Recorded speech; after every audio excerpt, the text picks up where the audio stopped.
I will just write here as a preliminary a few examples where this group geometric approach has been used. It has been used in all dimensions up to 11, and I'm just writing down here the field content on the higher dimensional supergravity theories that you find in the literature. In equal 11, you have a graviton, a three-form field. Here I put the on-shell degrees of freedom, and maybe I will give you also a formula for them.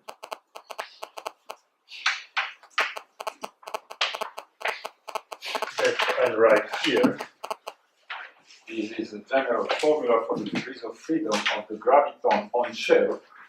It's d times d minus 3 divided by 2. And this really comes from transverse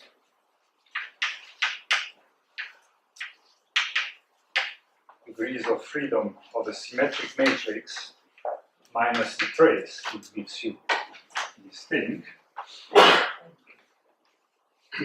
And then the psi mu, the gravitino field, as on-shell degrees of freedom as d minus 3, 2 to the integer part of d half. This is the spin of the dimension of the spinor representation.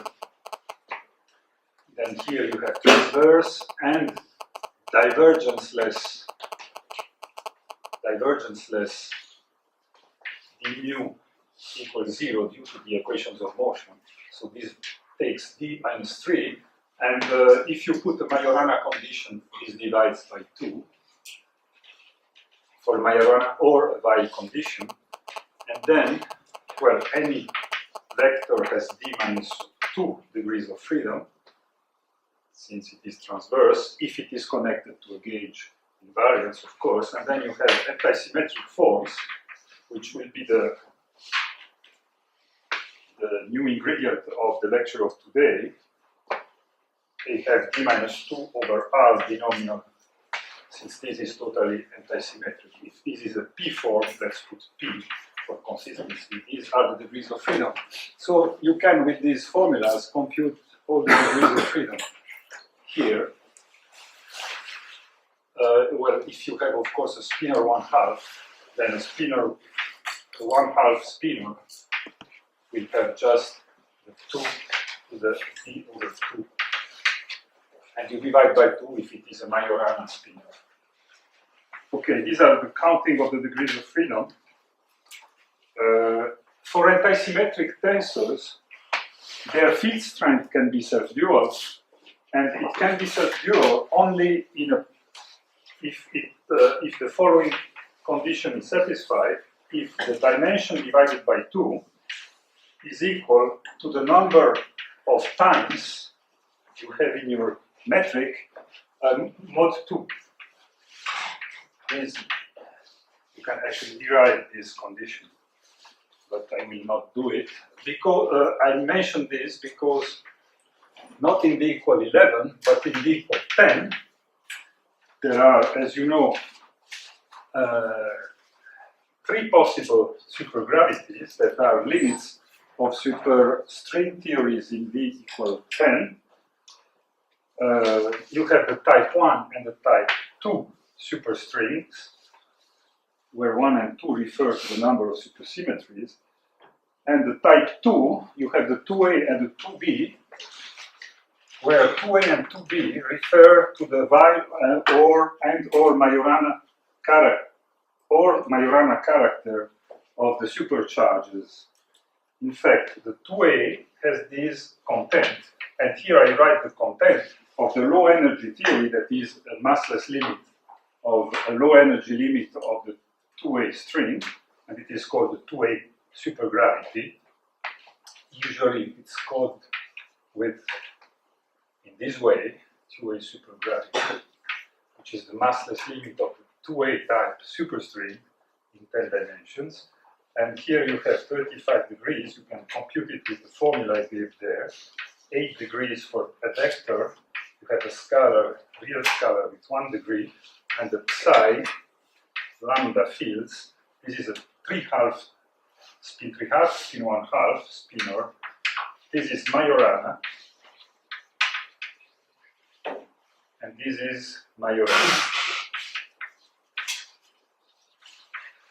And these are the degrees of freedom you compute with this. And then here you must add a 3-form field.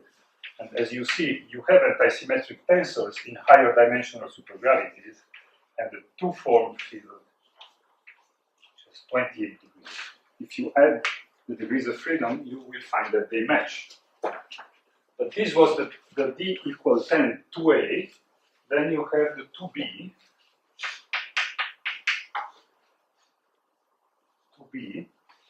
which has as field content the graviton, since it is still a supergravity theory, a 2-form and a 4-form. I call them directly in the form language, the 2-form and the 4-form. And here the degrees of freedom are these. This has a field strength that is self-dual, so instead of having 70, it has 35 degrees of freedom. And here you have a scalar which is complex, which makes it.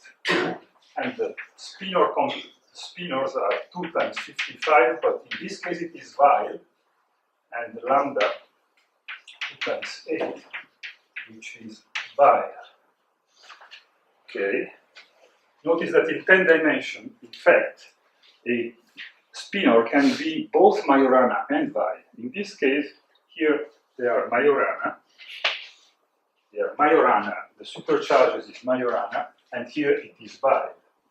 But then you have the type 1, where the supercharge is both Majorana and Weil, and then psi mu will have only 56 degrees of freedom. And this theory is given here. This is called type 1. And the type 1, which is a limit of massless closed strings, is the following. mu8, 35, psi mu 56, b mu nu 28, lambda 8, and there is 5 u, which is 1, and this is all. Where this psi mu now is Majorana Weil.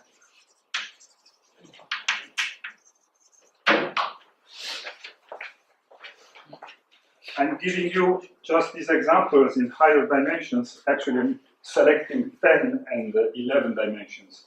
But of course, there are all the dimensions in between in which you can construct supergravities directly without recourse to the limit, to the low energy limit of superstrings.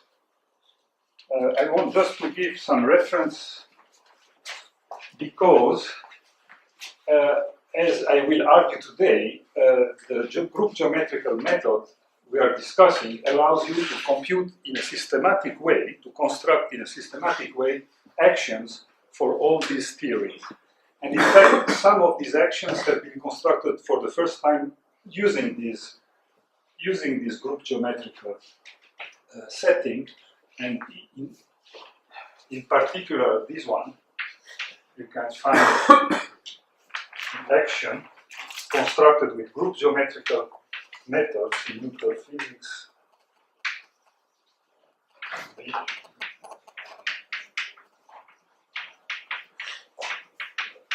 Or actually here, the 3 differential algebra has been discussed, while here, with Igor Pesando, the action is constructed, the full action of the theory is constructed.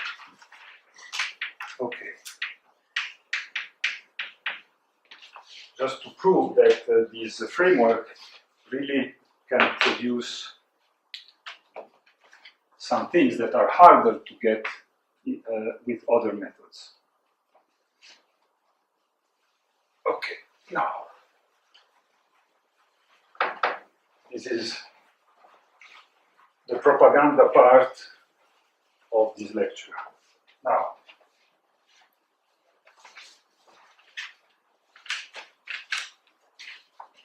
Now I want just to go on from where we left yesterday, and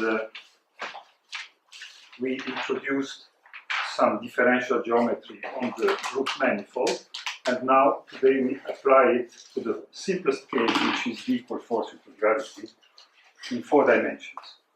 What I should mention is that from the definitions we have given for the soft group manifold, we define curvatures to be given by the Cartan-Maurer equations of some one-form fields that now are calling mu, since they describe, they are field binds of a soft group manifold.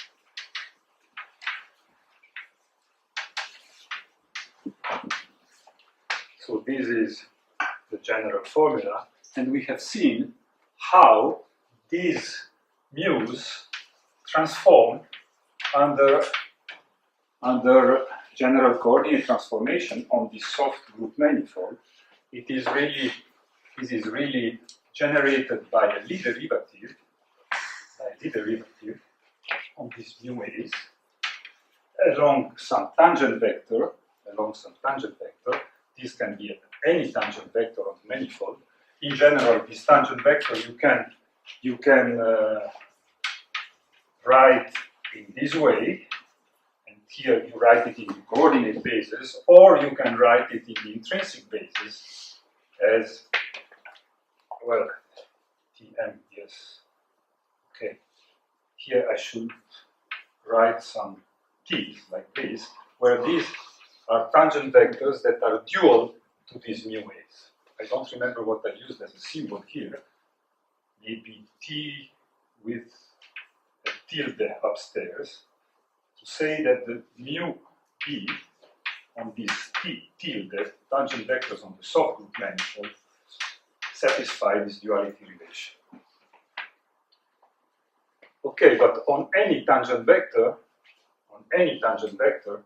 the Lie derivative along any tangent vector is given by, well, you have the Cartan formula. We computed actually this Cartan formula, and we found an interesting expression for this variation, which was really the covariant. Well, I'm using this symbol for covariant derivative, group covariant derivative, which is made out of this object, where this now is the group connection, and these are the structural constant of the whole group. So it's not anymore a Lorentz covariant derivative as we used in the equal 4 and equal 1. This is the group covariant derivative on the parameter. Well, let me remind what were the notations of yesterday, just to be consistent, because otherwise.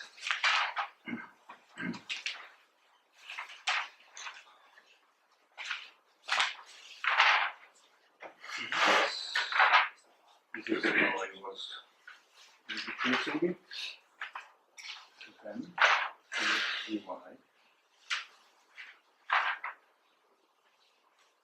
Okay. Yeah, so in fact this t I was indicating as a dy a ta really. So this parameter is dy. So here I have a dy a plus I on the tangent field dy a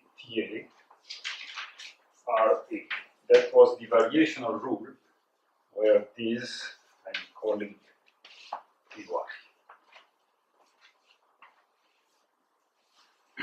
And the dy is connected to the infinitesimal diffeomorphism I'm performing. And this is the variation of the field under this infinitesimal diffeomorphism.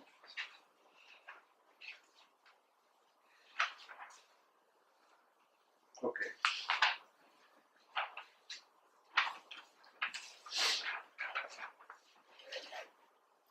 Just the Lie derivative applied for group manifold, soft group manifold field lines. So there is an underlying group structure, and this group structure is encoded in these structure constants that appear here and here, because RA is also defined in this way. So this is where the group is embedded in this description.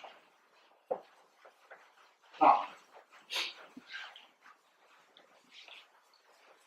so we said that this formula for the variation of the fields encodes all the invariances of a geometric action, because if you write down an action that is invariant under coordinate transformations, the coordinates are these y coordinates. Any variation on the y coordinates is expressed like this. Now the action is by construction invariant under these diffeomorphisms, and so this encodes all the invariances of the action. Okay, now, in particular, when RA is horizontal, and by horizontal I define this property, horizontality of RA. Well, RA is a two-form, so it has components on the intrinsic basis. These, we said, are field lines on the soft group manifold, so I can expand any P-form on a basis using exterior products. I call this the intrinsic basis when I'm using really these. I could write it also on the coordinate basis on dym and dyn, and then I would write it like this, with mn indices. But here I'm choosing always to expand on the intrinsic basis. Now this RABC, this BC, run over the whole group. But now suppose that there is a subgroup. There is a subgroup of G along which these components are zero. In particular, we can write where H runs, the H indices run on the H subgroup, A and B run on the whole group. If this is zero, then this is what I call horizontality of the curvature on the H directions. It means that this two-form has no legs, has no field lines in the direction of H. This is a condition that is called horizontality. I'm not imposing it. I'm just saying that an R, a curvature that satisfies this, is called horizontal on the H directions. But then the diffeomorphisms along this direction reduce to gauge transformations. The diffeomorphisms along H directions, which means infinitesimal changes of the YH coordinates, the coordinates in the H directions, then produce a change in the field that is given by this formula. But you see now that if dy is a tangent vector that has only H components, then you have a tangent vector along H, and if this has no legs along H, when you perform the contraction, you find zero, because the contraction just gives you a delta if with the mu b, but only if you have a th. But only when here you have the same direction as you have here, right? I over th mu h prime is delta h prime h. This would be the contraction on a single one form along H. But if mu h are absent here because of this condition, then any contraction along H of R will give zero. So here you would have contraction along tangent vector along H and RA, which is zero. This is zero, then you see that a diffeomorphisms along the h direction here produce only the covariant derivative. This plus this, which is 0. So in this case, you have only a transformation that is a gauge transformation when dy is taken along the h direction.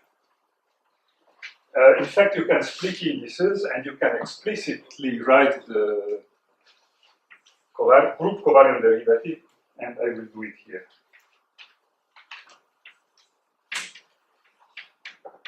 So I'll just write down this formula, specializing the dy to be in the h directions, and splitting indices of A into indices H and indices. These are the indices of G. These will be the indices of H. And then the indices of the complement of H in G, which is the coset, I call it K. I will indicate as K, K prime, K double prime, and so on. And this is how I'm splitting the indices. And I'll write now explicitly the variations of the dH, d mu H and d mu K. So the d mu H, if you use the general formula, you will find is equal to dy H. This is the derivative part of this parameter, and then you have structure constants of the H group, H subgroup of G, mu H prime, dy H double prime. And you see that mu H from this formula transforms exactly like an H connection, a connection related to the subgroup H. This is standard variation. This is the covariant derivative of the parameter dy with H index. So mu H behaves under transformations, under these general coordinate transformations. It transforms exactly like the gauge variation of a connection. The K, mu in the K direction, has only an homogeneous part and is given by this. Still using this formula and splitting indices and remembering, of course, that CH, H bar, can have here only an H index, since this is a subgroup, so H with H must be H in the generators. So you have only this, while you do not have this kind of structural constants and so on. You have to. What's K? Sorry? What's K? K are the coset indices. The indices of G are split into subgroup H and the rest. The rest I'm calling K. Now it's clear that the generator H with the generator of H must give you again a generator of H, since H is a subgroup. So the structural constants are such that these, for example, are 0. If you use this kind of considerations inside, you find what I'm writing now down, and you find that here you have this variation rho, which is a homogeneous rotation of these field binds in the K direction. So you see that field binds in the K direction really rotate under a diffeomorphism. They rotate without differential term.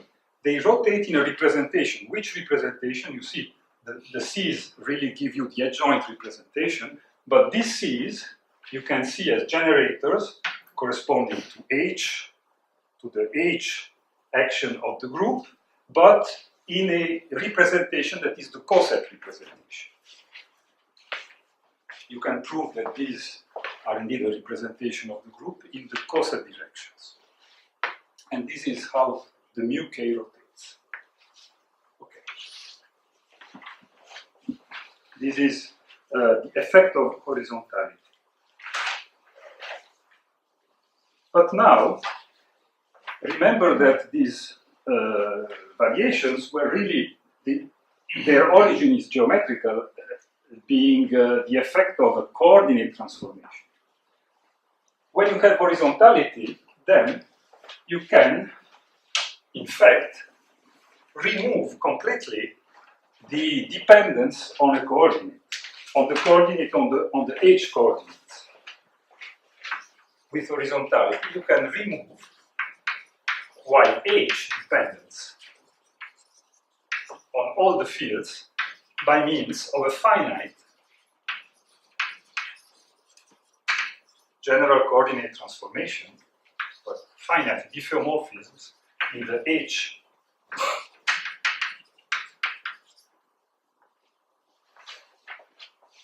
which is nothing but a finite, in this language, a finite gauge transformation with rotation matrices that are these. Now, why you can remove it, this can be seen immediately by the following argument.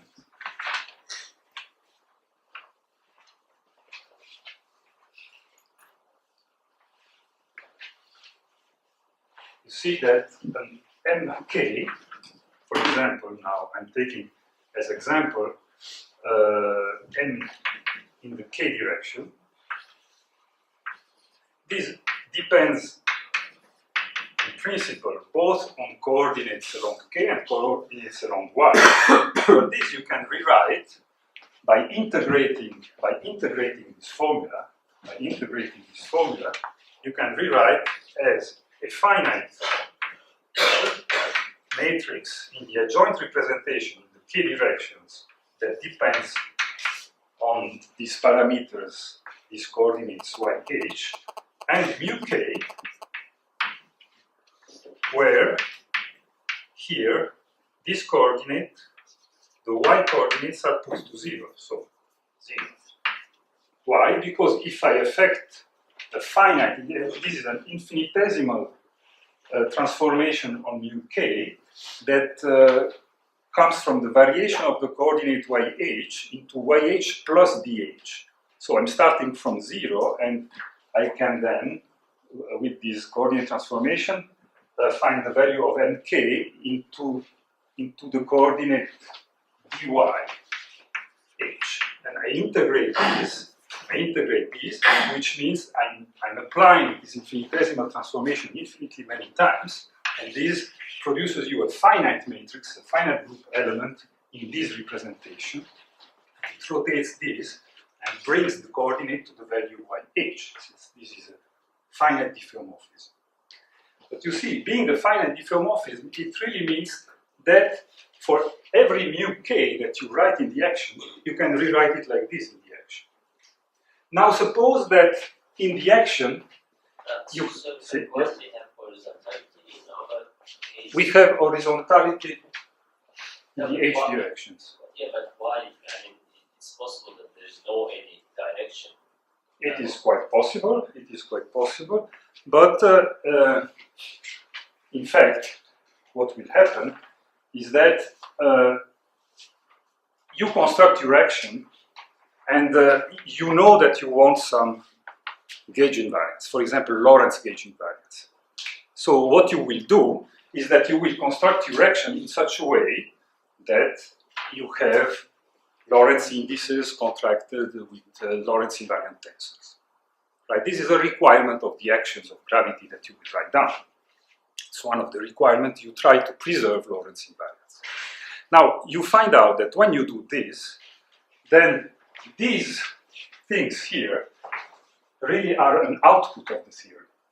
You write down like this, and you will find as an output of the equations of motion, actually, that the curvature will be horizontal. So this is something you already know from the start, that the curvature are horizontal, because by construction you are imposing Lorentz invariance. So in this case, it is something from the start, that you are writing down an action with some rules, and among these rules is that you want to preserve Lorentz invariance. If you preserve Lorentz invariance in the action, you reverse the argument, and you find that these are horizontality conditions. Now here I'm starting from the horizontality condition, and I show you that this thing transforms in this way. not only this, and you can remove the dependence here by gauge transformation also, but now what you do is you don't put in your action, if you want horizontality, you do not put naked connections, but you put connections only inside RA. This mu h can appear only inside RA, while the mu k, that transform homogeneously, can appear naked. And this is why, for example, in the supergravity action for d equal 1, what we did was something that you may have noticed. We have never used Lorentz connection, naked Lorentz connection. These are always embedded in the curvature tensor, and this was where you would find this connection. They were embedded in curvatures, whereas fields transforming into the k indices, these are k indices, the translations in this case were in the k part of the super Poincaré group. Super Poincaré group has translations, rotations, and supersymmetry transformations. Now, this is the H part of the Poincaré, the super Poincaré group, and this is the K part. Okay, this is the K part. And so, what I can have are only K naked connections, and this is a K naked connection. And you can have connections also related to Q, which are psi. So the only naked fields I can use in the construction of this Lagrangian, if I want horizontality in the H directions, are psi and V. And it is really what we found in the M equal 1, D equal 4 Lagrangian. Right? So this is just a geometrical way of requiring Lorentz invariance. But also epsilon in BCD, and this is a Lorentz invariant tensor by which I contract the indices. Yes? there are also covariant derivatives of moment. Sorry? There are also covariant derivatives of moment. I mean, omega appears also in the covariant derivatives. Yes. Also covariant derivatives, right? But also covariant derivatives, since they are covariant, they rotate homogeneously under Lorentz rotations.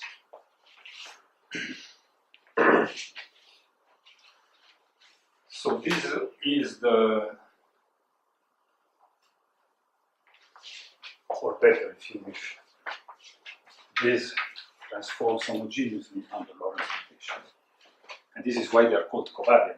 They have a piece that eliminates the differential part of the variation of omega when you subject it to a Lorentz transformation. Well, the upshot of this is that all these matrices will act on H indices, on these H indices by rotating them. But you can transfer the action of these rotation matrices, these finite rotation matrices that represent the action of the H subgroup. You can transfer it, you see, since they will act on these indices, and this index is contracted with the Lorentz invariant tensor, you can see it as acting, this D, on these indices. But these tensors that I'm using, these and the anti-AB tensors that I'm using, are invariant under the action of these matrices, because by definition they are H invariant tensors. And so the effect will in fact be nothing. There will be no variation. And this means that this whole thing, you can rewrite all the fields as fields at the value 0 of the H coordinates, instead of writing them like this, because this can be written like this, but these matrices on the epsilon reproduce the epsilon themselves, because they conserve the tensors, and so the action of these D matrices here, for example, on these four indices, will be equal to epsilon in BCD, since epsilon in BCD is an invariant tensor. And so you see here, you have removed all the YH dependence in the coordinates on which the field depend. Here I did this reasoning only for mu k, but you can repeat it for mu h and so on. So this is the essence of horizontality that allows you to remove these directions. And this is important because at the end, what you want is a theory of fields that depend only on X to make contact with field theory on a Minkowski space. Here, in principle, when I'm on the group manifold, or soft group manifolds, I have X coordinates, but then, which are associated to these directions, but then, in principle, you have coordinates in the Lorentz directions, that are these, and coordinates in the supersymmetric directions of the supergroup that I call usually theta. Now, with horizontality, if horizontality holds, we have managed to eliminate this from the game. And we are reduced to a field theory which lives on the coset space of G over H, where G actually is the soft group manifold divided by H.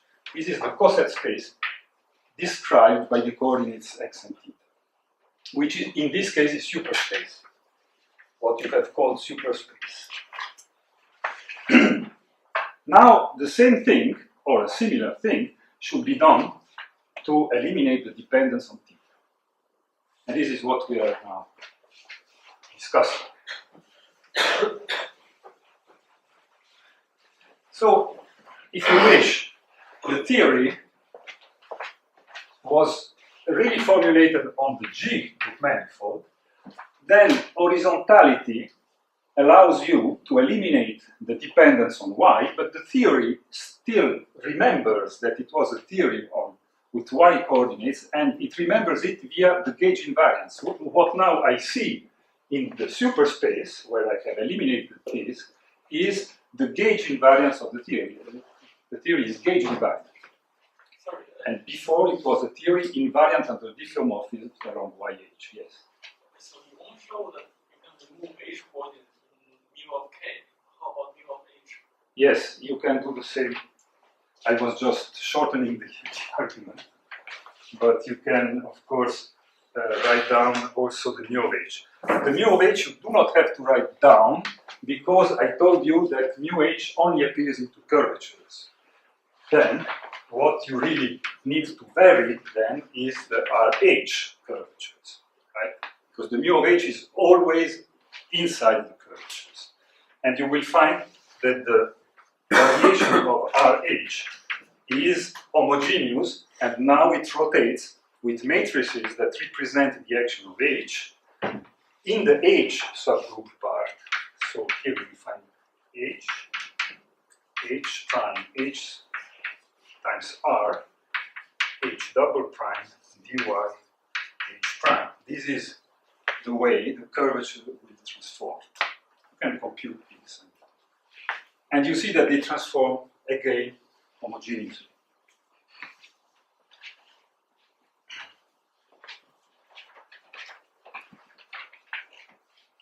So these are the only two things that you need to compute variations. If I have written down the connections in the H direction always inside curvatures. Only the connections in the K directions I can write outside curvatures.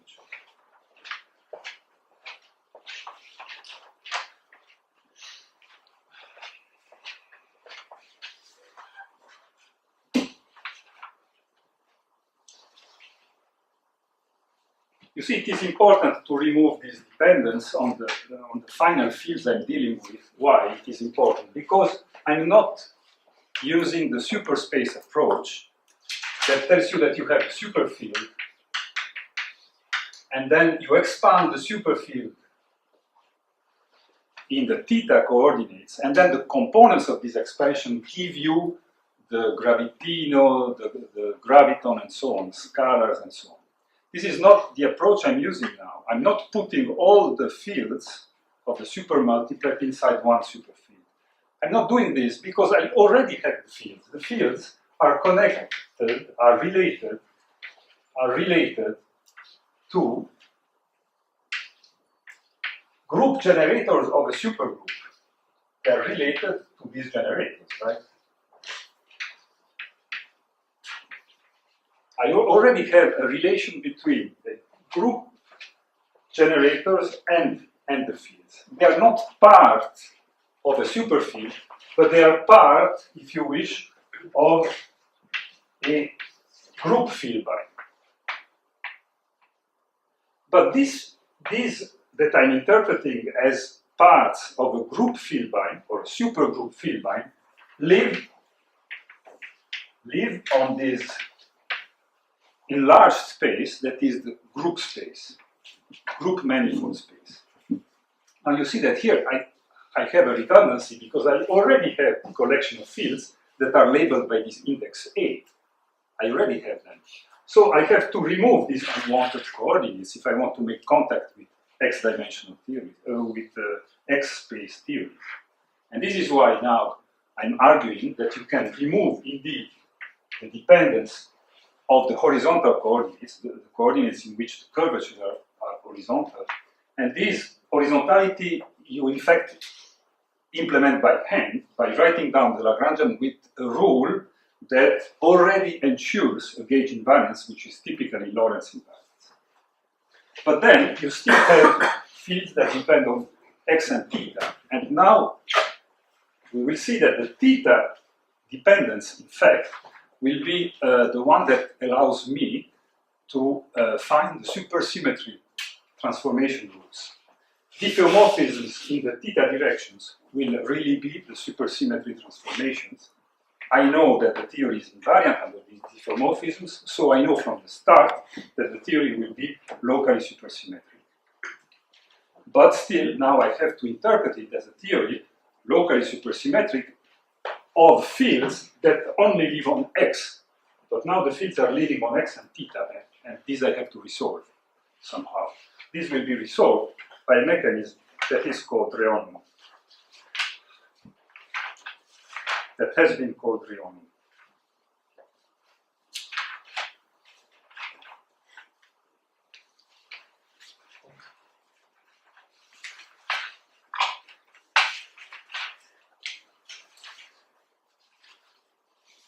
Okay.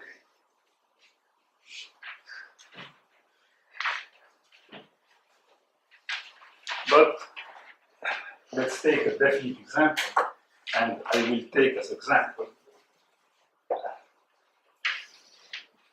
the Carter-Maurer equations for the supergroup I will be dealing with to start from, and it is the superpointer. We have already written down the commutation rules that I'm not repeating now. Commutation rule of the superpoint array generators, and we have found the corresponding Cartan-Maurer equations which lead to the definition of the curvatures of these three fields, basic fields of the theory that are interpreted in this scheme as a field bind in the group manifold. So we have the curvature associated to VA, and these, if you remember, using the structure constants you find from the commutation rule, is really this expression here, minus I half psi bar gamma m psi. Then you have the curvature associated to the spin connection, which was the omega B minus omega AC, omega CB, contractions always done with the Minkowski metric. And then you have the curvature associated to the gravitino field, which I called rho, which is just the covariant derivative on the gravitino field, 1/4 omega AB gamma AB psi, and that's it. These are the Cartan-Maurer equation for the superpoint array group.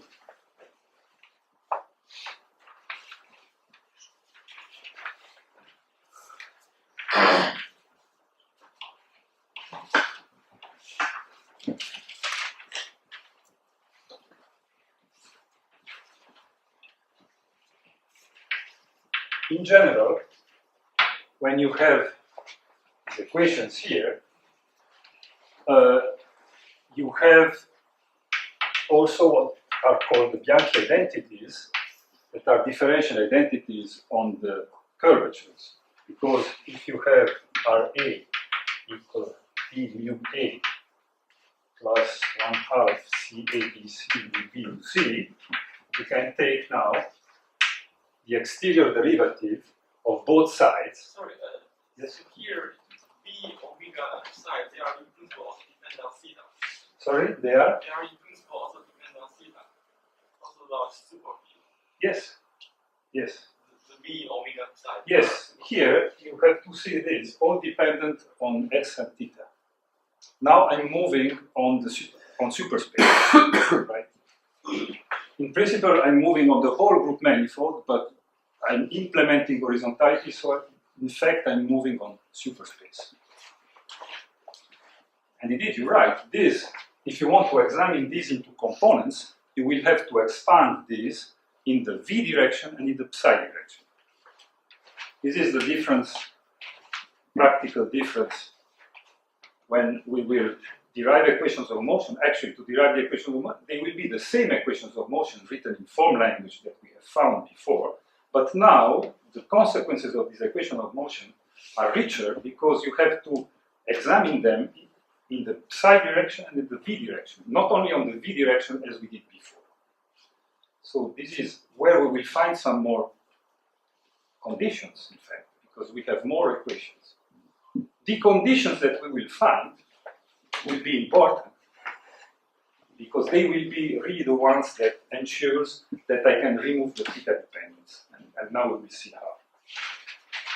I just wanted to add as a technical note the Bianchi identities that are the requirement that b squared is equal to 0 when the Cartan-Maurer equations are not anymore 0, but they are a curvature.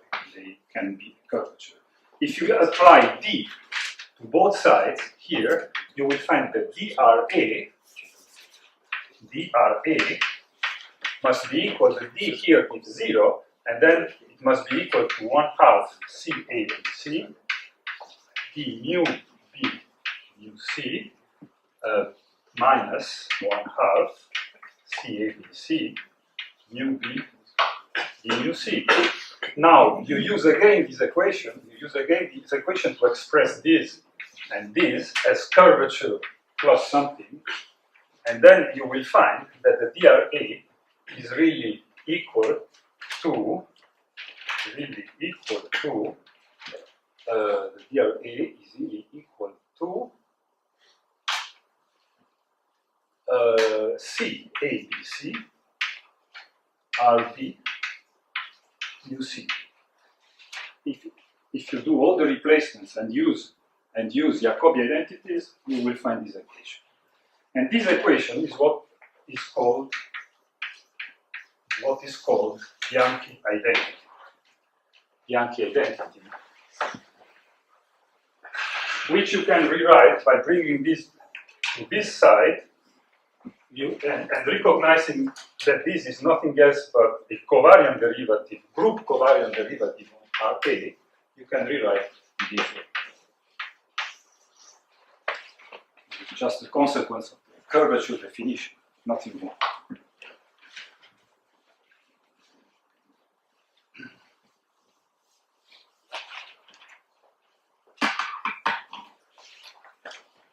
So,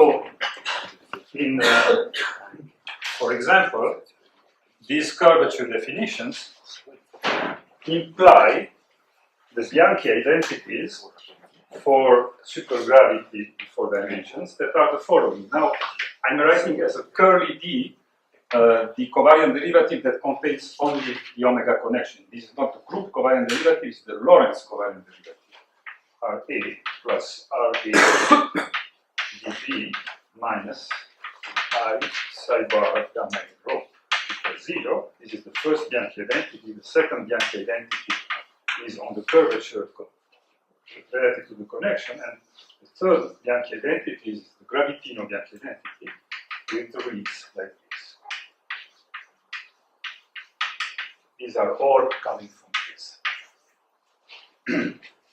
These are really identities due to these definitions. indeed, these identities, you can examine what they imply, but you will have to expand these. These are, as you see, three forms. Then you have, if you want to see what are the consequences of these identities into components, you have to expand it on a complete basis of three forms in superspace. Now in superspace you have V, V, V, but you have also V, V psi, V psi psi, and psi psi psi. So you have these four possibilities in which to examine these equations into components. Okay, this will always be the case. Even when we will write equations of motion that we already found, in fact, because they were found from an action that looks exactly the same, but it will be equations of motion will be a three form, and the three forms will be expanded into these directions. Before, when we were working only in X space, only this was examined as an equation of motion, but now you have a richer number, a higher number of equations where this come out. And many of the constraints that one had to guess in ordinary supergravity components in the old days, you had to find some torsion constraints, etc. They come out automatically by requiring equations of motion also in these directions. This Yes? independence on BYH subgroup coordinates. This Yes? the justification of this 1.5 formula is why you can actually Also, solve- which formalism? You said that you're looking for the 1.5 Yes. formulas where you solve for omega AB, solving No, I think it is not related to this. The 1.5 order formalism is just an observation that instead of varying, whenever you have the omega in the action, wherever you have the omega in the action, then in principle, since the omega is written as a function of V and psi, you should vary V and vary psi inside the omega. Wherever you find omega, it is a package that contains these fields, and if you want to do the brute force variation, you should vary this, and then you should vary this. The 1.5 order formalism is just the observation that it is wasted work, because you already know that when you vary this and you vary this, it is equivalent to varying omega, and you already know that the variation, the coefficient of the variation in omega must vanish, because omega satisfies variation of the action on omega 0, by definition. So it is wasted work. You can do it, but you will find that it sums up to 0. So it's only this. It is a technical point. It saves you. No, but the fact that the horizontality along the H direction means exactly that you can move the coordinate associated to that That's what I'm connection saying. in such a way that the omega depends only algebraically, and then you get a torsion connection. Otherwise, I mean, So That's true. the horizontality condition along Yes. that direction, Yes, no, it's true. it's just a torsion condition. It's okay. But then, if you wish, I can rephrase this saying the horizontality ensures to you that the field equations for omega will be algebraic. But in principle, I mean, Sure. in principle, I don't speak of horizontality when I start from X space. No, when you Yeah, start from space that Lagrange. action, it's just an observation. Yeah. Yeah. Yeah. Okay. I agree. I agree. In this sense, it is connected.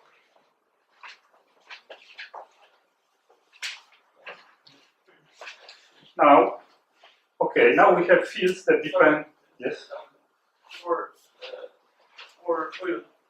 derive the identity and you think for those indices ABC they contain fermionic. There are Yes. sometimes alpha. Yes. corresponding to the- Yes. Here, alpha, Yes. alpha, beta, So in beta. principle, the exterior derivative there should be somewhere maybe some minus sign and Where? we will do the. I mean, of course, it depends on your convention. But when you do the exterior, like this rule, there is sometimes maybe. I put a minus sign. But here is you are treating bosonic. That's the same as treating mu as bosonic variable. Yes, it's true. But It's in true. case B. In case of a supergroup, then these structural constants are not always antisymmetric, they can be symmetric also. Symmetric when these are in fermionic directions. Yes, so I wonder if It is all consistent. You can really generalize this to any mixed fermionic, bosonic, fermionic character of these indices. It is consistent. In fact, also the Jacobi identities generalize into super Jacobi identities. I'm not doing it now in detail, but it is all part of supergroup theory.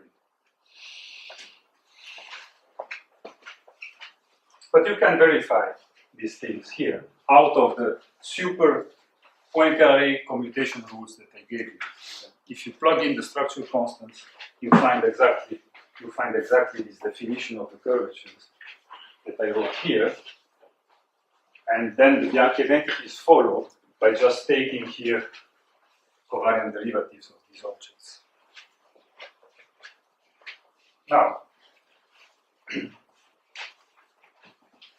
Now we wanted to speak about the so-called rheonomy,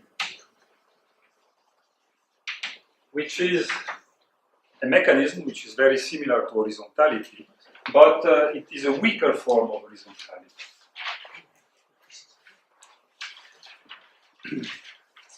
And in fact, it all boils down again to the general variation of a field, but by now I want a general variation in the theta direction. So, what I know is that these basic fields will depend on the x coordinates and on the theta coordinates. I can consider it with an infinitesimal theta. Infinitesimal theta, whatever it means. It really means epsilon times the Grassmann number. So it's very close to theta equals 0. Here there is only an infinitesimal parameter. And this is equal to what? Well, it is equal to mu x0, right? And this minus this is the infinitesimal variation of mu in the point theta equals 0, x theta equals 0, generated by diffeomorphisms along the theta coordinates. But this I know how to express. This is equal to plus the covariant derivative of this parameter in the theta direction plus, and here you have the contraction along this dy, which is really this epsilon, Ra. Now I just rewrite this and use this.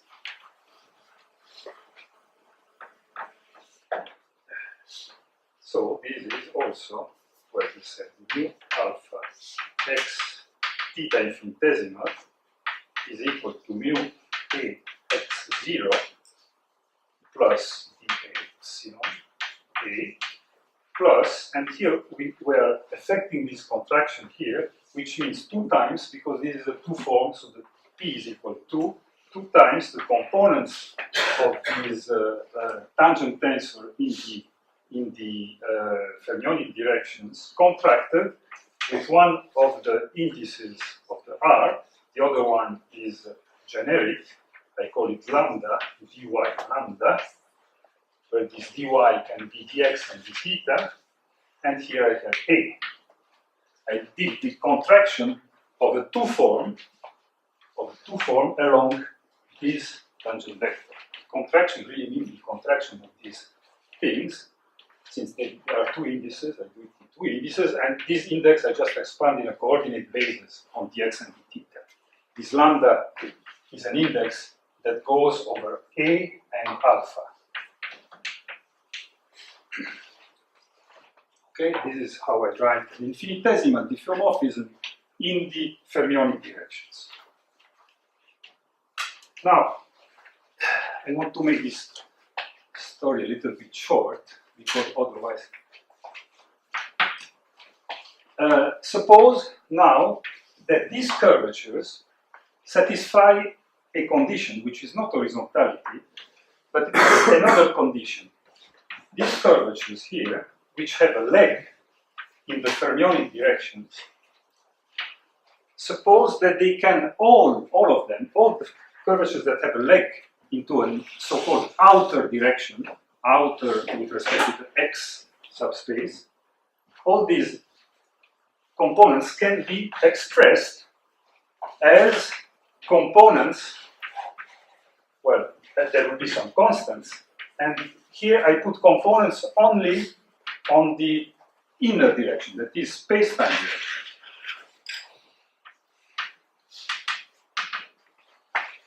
Suppose that these components here, all of them, can be expressed as a linear combination of components of the curvature in the inner directions, where mu and nu refer to dx mu, dx mu. Is a curved index of mu. Okay? Now, this will be something that we will not impose, in fact, but it is something that will come out of the equations of motion in superspace. When we write down the equations of motion from the action, we have a procedure that I will illustrate that constructs the action, then I examine the equations of motion, and then the solution of these equations of motion in the outer direction will give you some condition on the curvatures, and this condition may or may not satisfy this condition. If they do, then we say that the theory is reonomic. So this is the condition for a reonomic theory.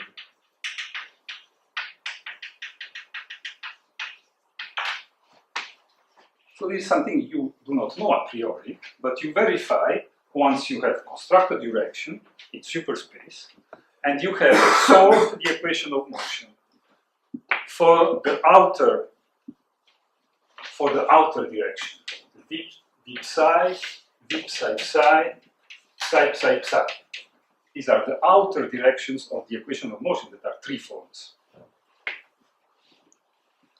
Well, we will see that these solutions tell you whether this happens. In d equal 4, n equal 1 supergravity, this happens. This happens. But then, if this happens, then all the quantities of this side, you can argue now, and I want to be fast on this, that they all depend on fields that have no explicit theta dependence. They are all depend, all the quantities on this side are on fields that, also this, depends only on fields, this RA mu nu depends only on fields that are taken at theta equals 0. So this allows you to reinterpret this diffeomorphism in the theta direction as really a variation of the field taken at theta equal to 0, which you know by construction is the symmetry of the action. But this you can do only if this happens. Now, I'm being fast here. There is some formal proof of this, but I just refer to the original references for the proof. But it is plausible, you see, because everything in this side will refer to the inner directions. And this is the reonomy mechanism. If you are interested, I can give you a private proof of this in the afternoon. But if you believe this, then it means really that you have constructed a theory of fields mu x 0, mu x, so field mu x now, that are just the restriction of the previous fields you had, the restriction, in fact, to the theta equals 0 subspace of superspace of these fields. And in fact, since these fields now do not depend on theta, it is also the restriction on theta and also all the d theta equals 0. This is the restriction that comes out on your theory that you are allowed to do this identification when this condition of the curvature holds.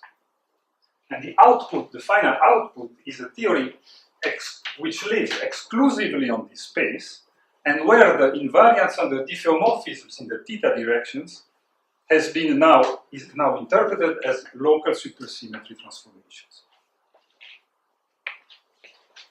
Now, this whole thing now is applied to all supergravity theories that I mentioned before in 4 and higher dimensions. And it is found that if you start from an appropriate supergroup, which in 4 dimensions is very easy, it is just a super Poincaré group, or a decontraction of the super Poincaré group, which is the orthosymplectic 4-bar-1 group.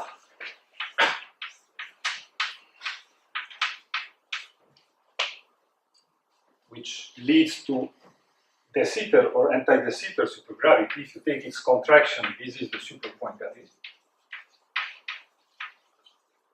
So it depends on which supergroup you start, and you will construct a supergravity theory in anti-de Sitter or in Minkowski space, or in higher dimension. You will have to take higher supergroups and with a higher number of supersymmetries and so on. But if you start from a supergroup, you can implement this mechanism and you will get out, first of all, an action, and then from the action, equation of motion. From the equation of motion in superspace, you will verify whether this holds or not.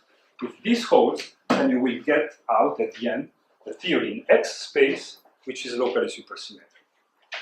Now, this program can be done, and I will do it in the next hour for d equal 4 n equal 1 supergravity, and I'll show you the steps.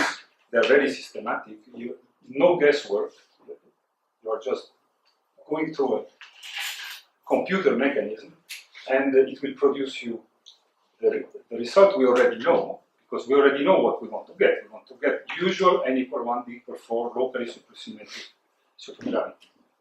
This thing can be replicated into higher dimensions and for higher n, and I'll just tell you what are the results in higher dimensions. But this is, I mean, the general procedure. Okay, you can take a break now.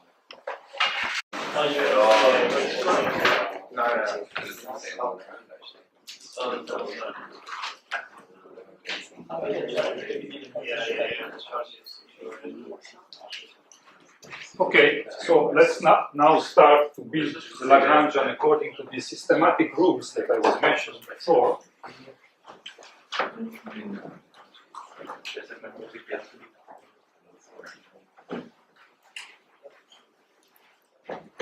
And the rules are the following.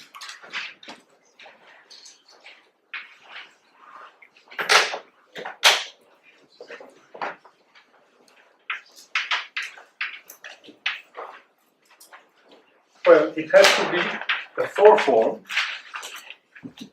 because at the end I want to make contact with 4-dimensional space, so it will be a 4 form, but it will be a 4 form that will be integrated then on a 4-dimensional manifold that is immersed into superspace, because what I'm writing here is a Lagrangian that depends on x and theta, so it will not be a top form. It will not be a top form because it lives on the whole superspace, but I will integrate it on a submanifold. It will be a 4 form, and it will have a general expression, a term that does not contain curvatures, a term that contains curvatures, and here I will have a coefficient to form, plus another term that contains 2 curvatures, and here we have another coefficient that will be a 0 form, because these are 2 forms, and then that's it. That's it. This is the general form that can have a Lagrangian, where I do not want, well, I'm just expanding it in curvatures. Now, let's examine the quadratic part in curvatures. What is the most general quadratic part in curvatures And now, since I wish to impose horizontality, in fact, Lorentz gauge invariants, I will write down curvatures that are Lorentz, terms like this that are explicitly Lorentz invariant. And here you have only 5 possibilities, not more. You have an RAB, RCB, epsilon ABCD. So this is a Lorentz tensor, Lorentz indices, contracted, and so this is explicitly Lorentz invariant. Then you have a second term, RAB, RAB. These are 2 forms always. Then you have a third term that is torsion times torsion. This also is there. These are contracted with the Minkowski metric. These are contracted with Minkowski metric. Plus you have Fermi-Fermi terms of the type rho bar rho, where rho is that 2 form, and rho bar gamma phi rho. These are all the terms, and the only terms you can construct with 2 curvatures. And there is nothing more. Now, let's start eliminating some of these terms, because you will recognize that the first 2 terms are in fact total derivatives. They are topological. And the first one is just the Euler form, and the second term is the first Pontryagin number. In fact, I will give you the explicit formula to recognize this. This is just d times the exterior derivative of ABCD, then you have RAB omega CD minus the omega cubed part, AL omega LB omega CD. Right? If you take the exterior derivative of this and you use the definition of RAB, you will find that this exterior derivative is exactly this. And in fact, it is the Euler characteristic. Whereas RAB, contraction with, is the first Pontryagin number, which is the exterior derivative of the omega AB RAB minus 1/3 omega LA omega LM omega NA. Is 3 form, is it 3 form? The derivative of the 3 form is a 4 form.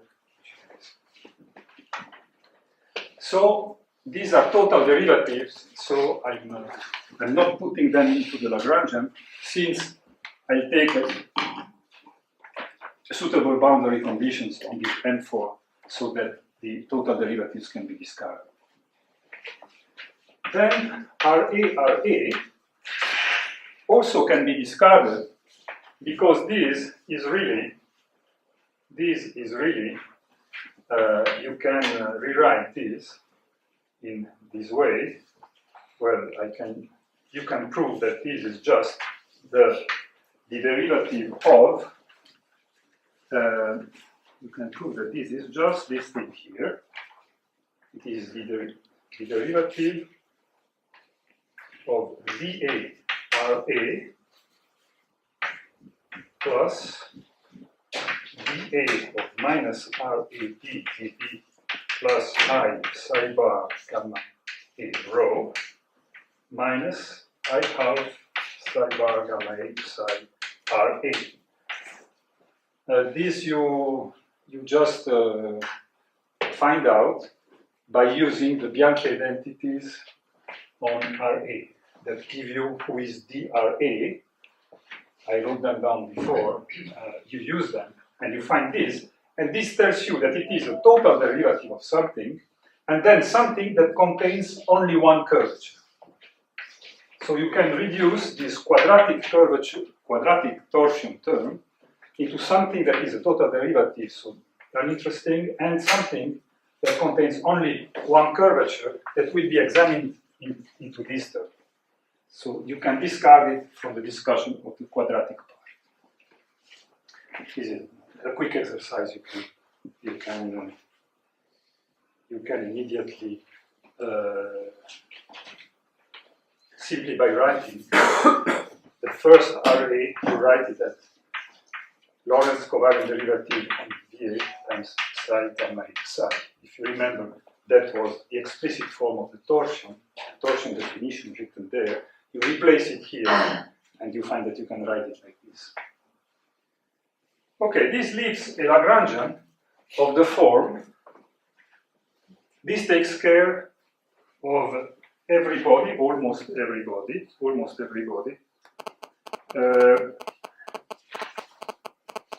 Then you have these two terms. But these two terms can be, in fact, eliminated by a scaling argument. The scaling argument is the following. You can see here that the whole structure of the theory, being encoded into these definitions or in the Bianchi identities, you see that these identities are invariant, these definitions are invariant under a redefinition of V field into lambda V. You scale the field by field, and you scale the psi field as square root of lambda. If you do this rescaling, this thing remain unchanged, right? This scales as 1, omega scales, does not scale. This scales as 1, 1/2, 1/2, it scales as 1, 0 scales as 0, rho scales as 1/2. These definitions and the Bianchi identities are invariant under this. So, if the equations of motion are to be consistent with these definitions and the Bianchi identities, also the equations of motion will have to be invariant under this rescaling. But if the equations of motion are invariant under this rescaling, this means that the action itself must vary homogeneously under these rescalings. Because if the action is homogeneous of the same, all terms have the same degree under a rescaling in lambda, then this implies that the equations of motion will not depend on lambda, because lambda will multiply all the equations of motion the same. The whole equation of motion is the same. Now, what is the scaling in lambda of the action? Well, it will be the scaling indicated by the one term that you certainly want in the action, which is the Einstein term. The Einstein term, I recall, is RVV term, and this scales as 1, as 2. Because this scales with lambda, so the Einstein term scales with lambda squared. So all the terms in your action will have to scale with lambda squared when you subject all the fields to these scale transformations. But you see that this does not scale as lambda squared. This scales as lambda, and this scales as lambda. So these two terms do not have the correct scale. Okay? You could say, yes, but what do I know? Maybe these constants are dimensional. No, because you only have one, which is the Newton's constant in front of everything. So these are the fields that are subjected to the, because these are just numbers. Okay, so this allows us to take away this part of the quadratic part, and this part we have already taken care of with the discussion before. So this part is not present, cannot be present in the construction of our Lagrange. So now we concentrate on this part. Okay. Notice that also this part cannot be present, at least when I start from these structural equations. If I start from these, which are the super Poincaré group Cartan-Maurer equations, I cannot have this part because these scales, certainly, since this has to be a four-form, this lambda can be expanded into a basis, and the basis is along all the directions, possible directions. And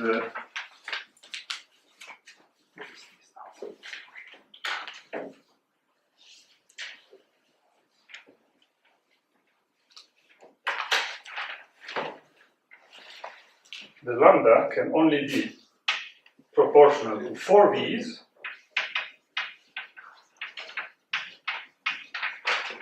and this is what you would call the cosmological constant term, plus then you would have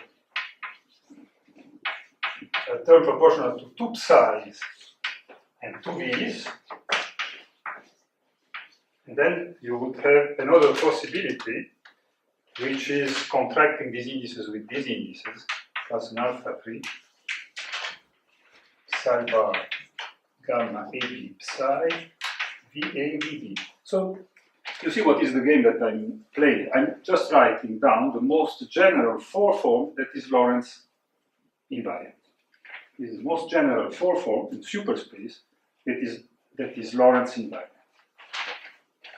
Now, all these terms have the wrong scale, as you see, because this scales as lambda 4, this scales as lambda 3, this scales as lambda 3. So they do not have the same scaling invariance of the Einstein term, so they have to be discarded. So the scaling argument is rather powerful to cut off some terms.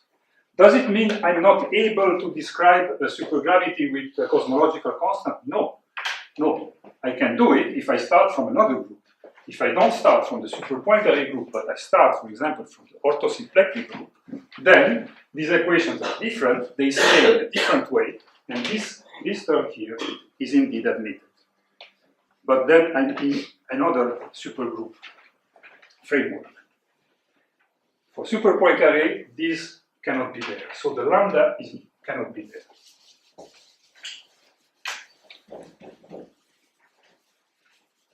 If you want to add higher derivative terms?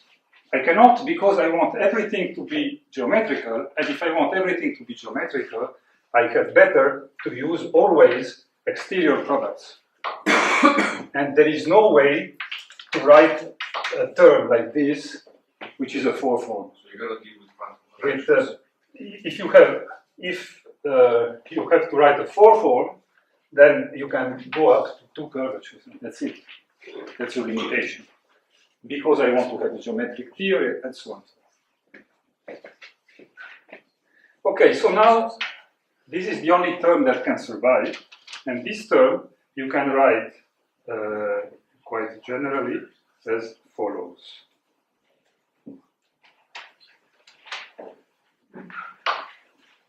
If I write it.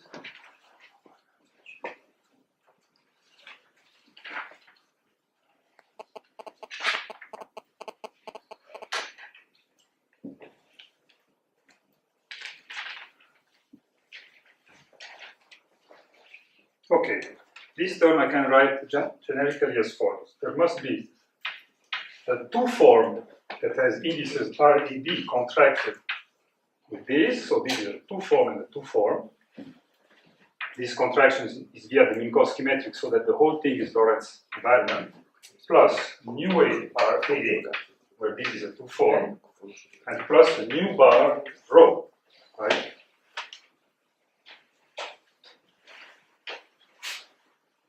And this is it.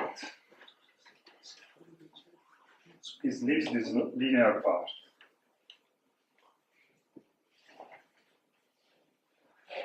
That's it. It can be linear in the curvatures, and these are the curvatures, and these are the only Lorentz invariant contractions you can make between these and these. Okay, now in this linear part, the nu AB, you write this coefficient, and you write the most general 2 form that has these 2 Lorentz indices. And here you have, I'm now doing the exhaustive analysis just to show you that it is a systematic thing that allows you to pinpoint the action at the end.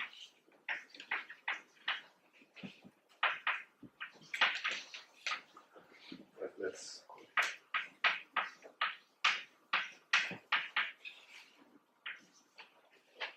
this is a beta 3, these are all coefficients. Beta 1, beta 2, beta 3, and beta 4. You have 4 possible terms. Epsilon EBCD, and then you have a psi bar, gamma CT, psi. These are all the 2 forms with 2 explicit indices that you can write in the superspace basis. There is nothing more. There is nothing more. The nu A, this coefficient here, is the most general 2 form in this basis with 1 Lorentz index. And here you have just one term, and it is the following. It is proportional to psi bar gamma A psi. There is nothing else that can have a single index. Yes? Well, This has to be a two-form that has a single Lorentz index. Two-form. Because 2 plus 2 makes 4. And then, notice that you cannot have gamma A, gamma phi, because the psi bar gamma A, gamma phi psi, if this is a Majorana, then vanishes. Okay, so this is really the only one. Yes. And now this one can only be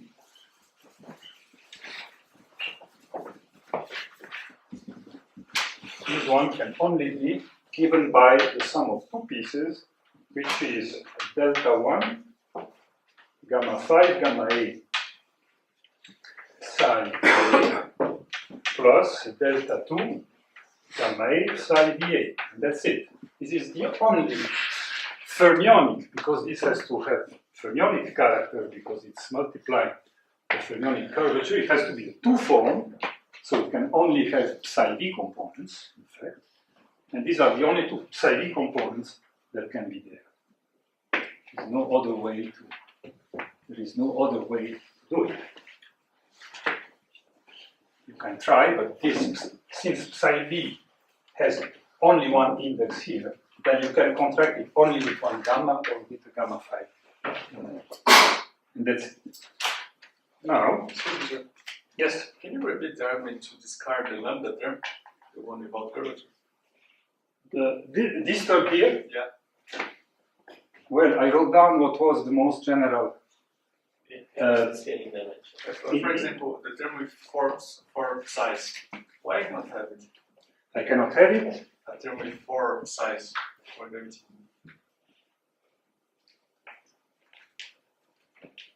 Oh, okay. The term with 4 psi's, in fact, you cannot have it because of Firth identities. 4 psi's like this. You cannot have it because there is a Firth identity in 4 dimensions that tells you that this is 0.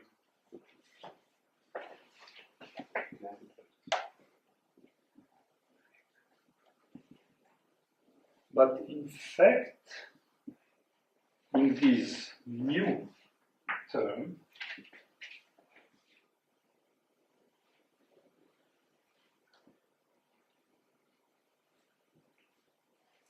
I should have put maybe this in the lambda, yes, as a possibility, but in fact I did not put it, and this is the reason why. It cannot be there because we are in 4 dimensions. Okay.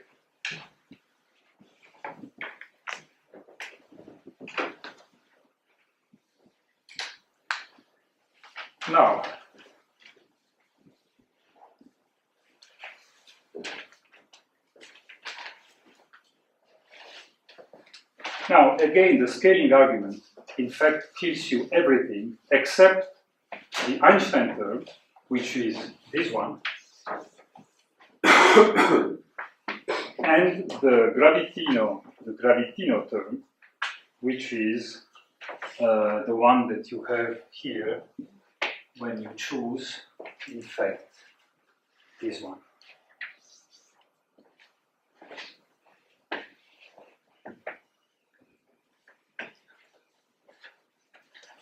And you are left with a Lagrangian that is equal to epsilon A, B, C, D, R, A, B, V, C, D, B, plus, well, here I put this, actually it was minus A, psi bar, gamma phi, gamma D, rho, P.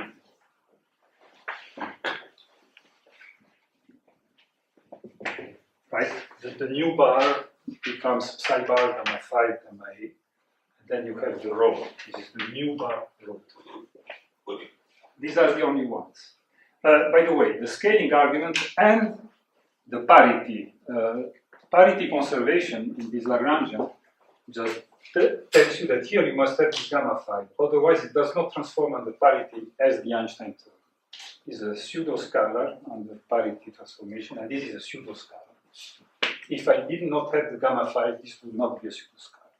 So the Lagrangian would not be parity invariant anymore. So this is why you kill this. So the requisites are Lorentz invariance, scaling compatibility with Bianchi identities and the structural equations of Kaplan-Maurer, and parity invariance. Okay. Now you may add another requirement that comes from the equations of motion. Out of these Lagrangian, it's clear that now you can vary, and what you will get out are the same equations of motion, because you will get some three forms, and these three forms look exactly the same as they were looking in the four-dimensional theory. But then you may require that solutions of this equation of motion is the solution with vanishing curvatures. So you may require that your original rigid group manifold, not deformed, rigid group manifold, is a solution of the equation of motion. You require that the vacuum, zero curvature, is a solution of your equations. If you do this, if you require that the solution, that there is a solution with zero curvatures, then this fixes this A, fixes it equal to 4. Now, I will write down the equations of motion and you will see it. The equations were already derived. The field equations were already derived. And when you vary these with respect to the V, where you just get what remains, is 2 times RAB, VC, epsilon A, BCD, minus A psi bar gamma phi gamma A psi bar, what is it, not gamma D, gamma D. The free index is D, rho equals 0. When you write the variation with respect to the spin connection, we already did it. It would come out Z 2 times C VE epsilon A B C D minus A over 4 psi bar gamma phi gamma D gamma A B psi VD gamma D VD equals 0.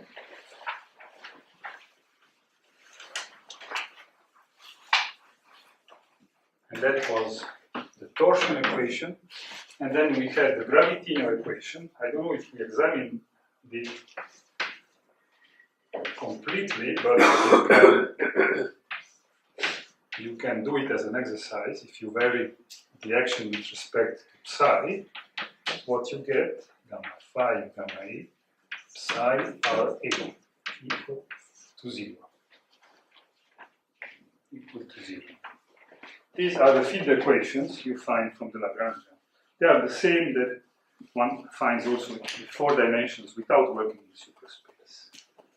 Without working in superspace. Now, this thing, in fact, you could rewrite as 2RC, RC, VD, epsilon A B C D, plus, well, minus, well, must be plus, I over 4 minus A, psi bar, gamma C, psi, BC, epsilon A B C D. VD, epsilon A B C D. This, by just substituting the definition and so on, you can prove that it is equal to this. And you see now that if this equation must hold, then A has to be equal to 4 if I want that R equals 0 is a solution. If R equals 0 has to be a solution, then you need A equal to 4. And this is how we fix this requirement. In this setting, the requirement is fixed by the vacuum solution by imposing the fact that the equations have a vacuum solution. Otherwise, this term will destroy the possibility of having zero torsion as a solution. These are the equations of motion. But now these equations of motion have consequences that are more far-reaching than the consequences in just four-dimensional bosonic space, because they are three-form equations and they have to be expanded on all the V and psi's. And I'll give you the output of these equations. The output of these equations is the following: that curvatures with outer components, with components in the psi direction, are fixed. These equations really determine what are the components in the outer directions, and it's very simple. The output is very simple. RAB gets fixed to be RABCD, VCVD, so it has components on the VV directions, and it has components on the V psi directions. No components in the psi directions. And these components in the V psi directions are all expressible as with components in the VV directions of other curvatures. Here you will find another curvature, but only the VV directions. Here I should write gamma phi, gamma E, minus delta A, E, epsilon B, CTF, rho bar df, gamma phi, gamma C. And everything is multiplied by psi V E. That's the expansion of the, well, this is the solution for the curvature RAB if you plug it in the field equations, where this rho is really, well, I tell you this rho. RA must be equal to 0 because this same argument we found in four-dimensional holds, and rho has to be equal to rho AB, VAB. So, rho has no outer components. RA is identically 0 as a twofold. All its components are 0. And RAB is given by this and this. These are the only surviving components in the VV. And this RAB, that is the VV component of rho, is the only thing that enters here in the outer component of RAB. So the outer component of RAB are expressible as a linear combination of the inner components of another curvature. So we are realizing the Rehonomic condition. So the theory we know will be supersymmetric in 4 space, in X space. This is the output, but it is not finished. There are the propagation equations, because I have not told you what are the conditions on this. The conditions on this you find from the VVV part of these three-form equations. And the VVV part tells you that these equations have to satisfy the propagations equation that we already wrote down. In fact, the Einstein equation and the Gravitine equation.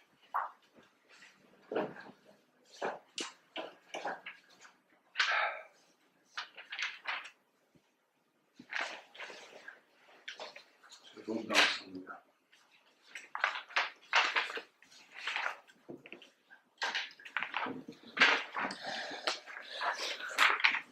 which probably we already wrote down somewhere, but now we can find them in more course.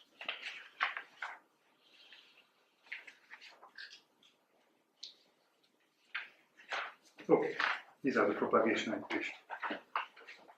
R AC BC, okay, the Ricci tensor, minus 1/2 delta AB of the Ricci tensor, RCD CD, equals 0.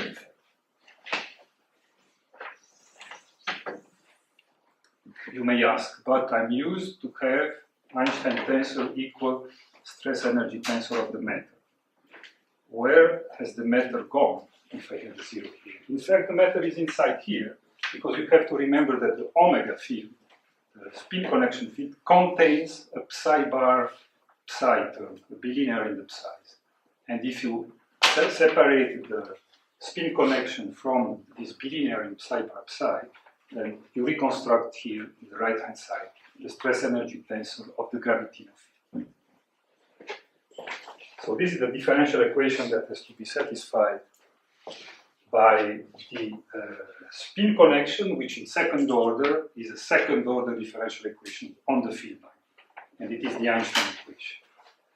Then the gravitino, this rho AB, the only surviving component of these two curvatures, must satisfy the equation gamma phi, which is the same equation we found, which is the gravitino equation. These are the propagation equations, and these are the outer curvature given in terms of inner curvature. And all of this is an output, automatic output of the equation of motion.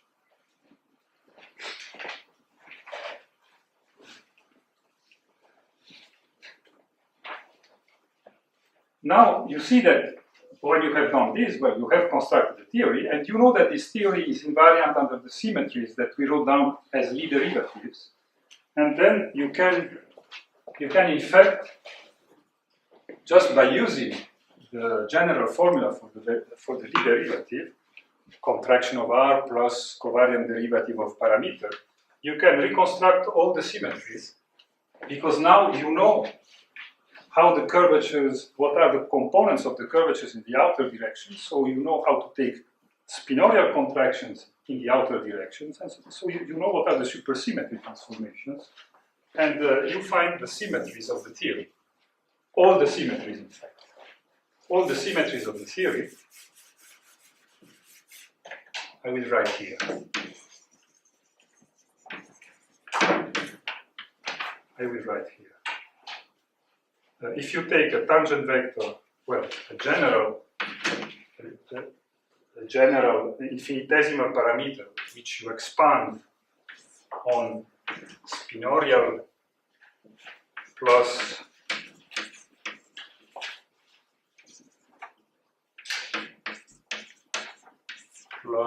these are all the curved tangent vectors. Tangent vector dual to the translations, dual to Lorentz rotation, dual to spin or charge. Then the variations of the fields under symmetries Lie derivative with this tangent vector parameter will be given by. And here I wrote them.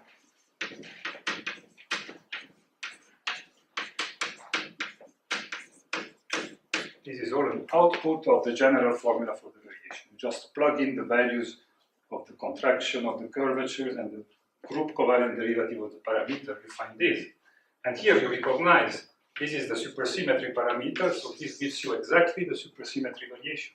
This gives you exactly the Lorentz rotation of the Lorentz rotation when you perform a Cage-Lorentz transformation. You know that this transforms into the vector representation of the Lorentz group. And this is exactly what you interpret as a diffeomorphism. If you remember, we showed that this was a diffeomorphism. You find the rule on omega AB. Then here you find that omega AB transforms indeed with the covariant derivative, Lorentz covariant derivative of the Lorentz parameter. So it transforms indeed like a connection field under local Lorentz rotations, but then you have some other terms.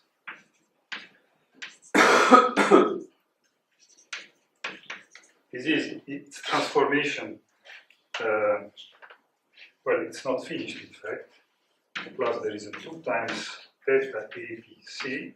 I'll tell you who is theta, epsilon c, plus 2 times theta bar BC, epsilon BC, and finally you have the I tell you the symbol theta, who is the symbol theta, and here you have a d epsilon, where this is the supersymmetry parameter, so this transforms as a connection of the local supersymmetry, 2 epsilon A rho AB dB with the theta, where the theta is simply given by yes? 2 bar. Sorry? What is 2 bar? It's a symbol. This? There's 2 bar. 2 bar is not in Ah, it was a residue. It's the complex conjugate of 2. Yes, it is the complex conjugate of 2, which is 2, so it's correct.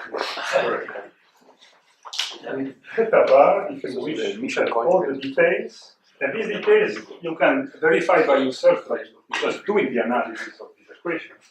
This is minus epsilon A, B, C, D, rho bar C, D, gamma phi, gamma E. Here I put an index E, minus second term that I will write here, delta A E epsilon B CDF rho DF gamma phi gamma C. That's it. This is the definition of who is theta bar. Okay. This encodes the whole symmetry structure of your theory. This is the parameter of supersymmetry transformation, local supersymmetry, local diffeomorphisms with parameter epsilon A, and local Lorentz rotation with parameter epsilon E. This is how the fields transform. This is just an output that a computer could have told you in a few seconds. And this is how they transform. Now, this is the output. As you see, we had no guesswork. We just had a few assumptions. I want to write a 4-form. I want it to have local Lorentz invariance. And I start from the super-Poincaré group. That's it. These 3 ingredients were sufficient to determine you in a unique way the supergravity Lagrange. Now, these in 4 dimensions can not impress you too much, but the same procedure can be applied now to any supergravity theory. And in fact, in this way, the usual supergravity, the supergravity theories that have been constructed in the past have been reproduced, but some of them, some supergravity theories were found for the first time. For example, the supergravity action in 10 dimensions for the 2D supergravity was constructed with this procedure. It had not been found before. Before, the field equations were known, actually by Green and Schwartz. They had been found in the 80s, but the action was not known. The action can be constructed in this way, as an action in superspace. In fact, out of the equations of motion for d equal 10 supergravity, you can find the self-duality condition in type 2b supergravity. Whereas I recall that this duality condition, self-duality condition for the 5 curve is something you have to impose when you have only the equations of motion. You have to impose it because of matching degrees of freedom between bosons and fermions. Now, in the remaining time, I want to generalize this scheme to be able to treat also higher forms. Because you see, so far, we have treated basic fields which are all one forms. But we know that in supergravity theories in higher dimensions, antisymmetric tensors appear. So I want to have still a geometric scheme in which to include also higher forms. How can I do it? Well, it's clear that starting from a Lie algebra is rather difficult because the dual of the Lie algebra generator are one forms on the group manifold. And so the one-form character seems to be unavoidable. Leonardo, how much time do you need for that? So, You're right. You're a little bit out of time. You're right. Either we make a little prolongation today, I don't know. Depends how much time you need. I don't think I can do it in 5 minutes. well, okay. You can do it even less, so you just give references for that. I can do it even less, but I can give the idea in 5 minutes. Okay. The idea is that you can in fact generalize something to higher forms, but which is not the Lie algebra relations, but rather are the Cartan-Maurer equations. The Cartan-Maurer equations you can in fact generalize. Why? Because the Cartan-Maurer equations are something written in terms of one forms. It's true that you write them in terms of one forms, but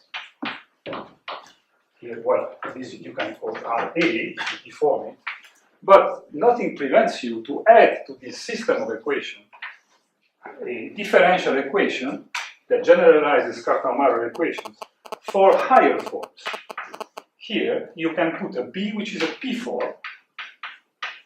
You can place it into whatever representation, reducible representation of this group here, whose Cartan-Maurer equations are this, and, well, let's put 0 if we are on the rigid manifold, and then this is a P plus 1 form, and here you can put P plus 1, the P plus 1 form made out of products of the sigmas that you had before and of this B that you have now.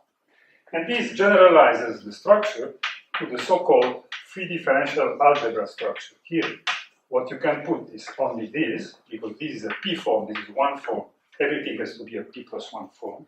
But then you can also put 1 over P plus 1 factorial, this is just a normalization, of generalized structure constants that have P plus 1 indices, since here you can have P plus 1 products of these one forms. And this is it. This is the structure of the generalization of Cartan-Maurer equations to higher order form. Here I just added one higher order form, but it's clear that you can add as many as you wish, provided this whole system is consistent, in the sense that if you take the exterior derivative of this, you find indeed 0. This will give you some quadratic relations between the structure constants, not only these structure constants, but also this structure constant and these structure constants. We have generalized Jacobi identities. Generalized Jacobi identities. If you are able to find structure constants that satisfy these generalized Jacobi identities, I'm not writing them now, then you will have indeed an extension of an algebra to a free differential algebra.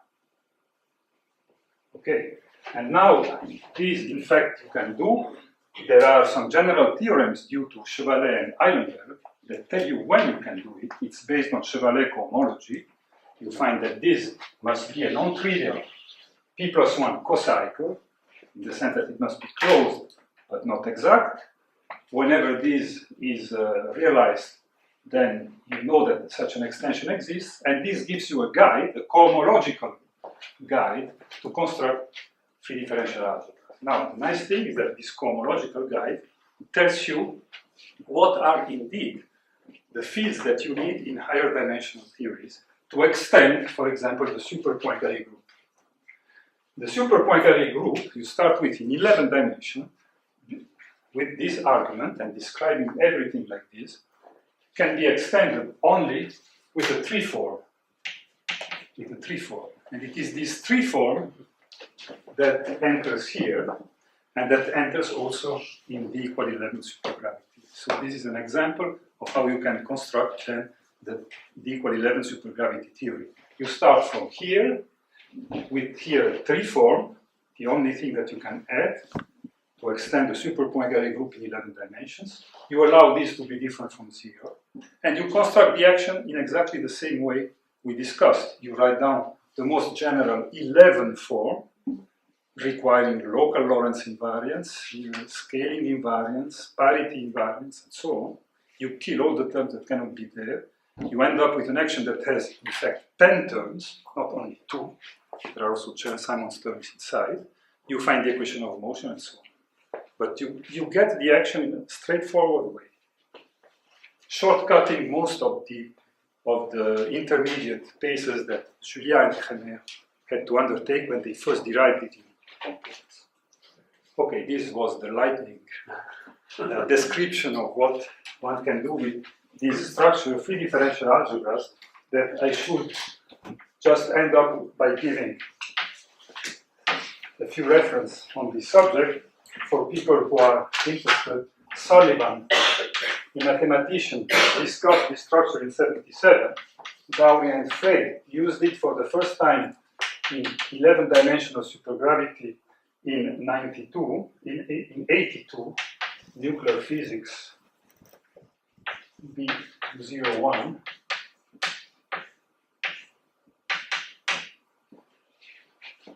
And then we extended a few properties of this in the book we wrote together with Dowry and Frey, World Scientific. And the recent developments on this you can find on a recent paper in which I try to give a dual formulation of these 3 differential algebra in terms of Lie algebras, in fact. In terms of Lie algebras, but kind of deformation of the algebra that are non-associative. And this is done in a recent preprint.